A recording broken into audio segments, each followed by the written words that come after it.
Bonjour à tous, je vous retrouve aujourd'hui avec la première partie des jolies vues que j'ai ramenées de Finlande où j'ai passé 2 semaines en vacances.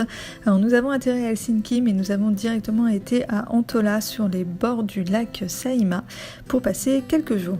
Nous avons commencé par profiter des environs de l'hôtel en faisant des balades dans la forêt comme ce que vous voyez là. Nous avons également loué un petit bateau pour faire une promenade sur le lac et nous avons aussi bien profité de la plage qui était bien aménagée.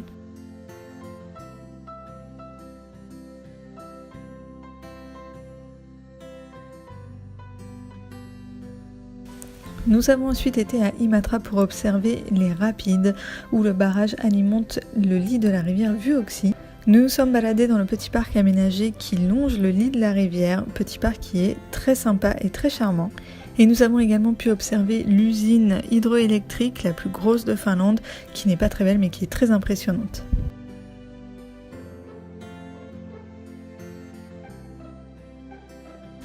Ensuite, nous avons fait un stop à l'église de Ruokolahti, que voici.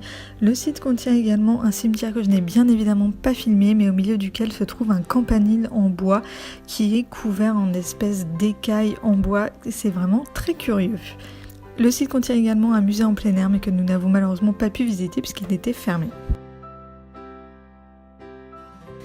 Nous avons ensuite été à Savonlinna pour visiter Olavinlinna, le château d'Olav qui est un château fort qui se trouve sur une toute petite île sur le lac Saimaa.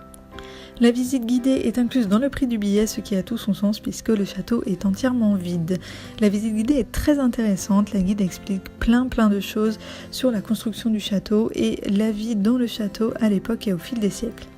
Le château est assez grand, donc on y passe quand même un certain temps à explorer tous les recoins. Alors moi j'adore ce genre de château fort en grosses pierres comme ça. Le site m'a vraiment beaucoup plu.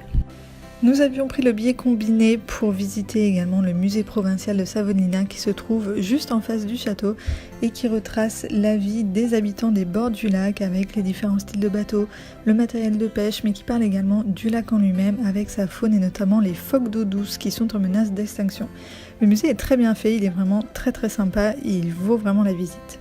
Et pour terminer, nous sommes baladés dans la ville autour du château pour observer les jolies maisons en bois qui s'y trouvaient.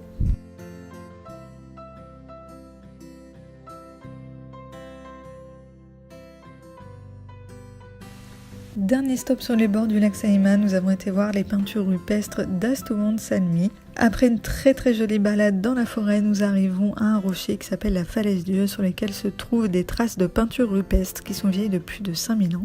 Mais malheureusement, il ne s'agit que de traces. Moi, j'ai été un petit peu déçue, je m'attendais à quelque chose de plus impressionnant avec des vrais dessins, un petit peu comme Lascaux. Alors que là, le seul dessin qu'on peut assez bien distinguer est simplement une trace de main.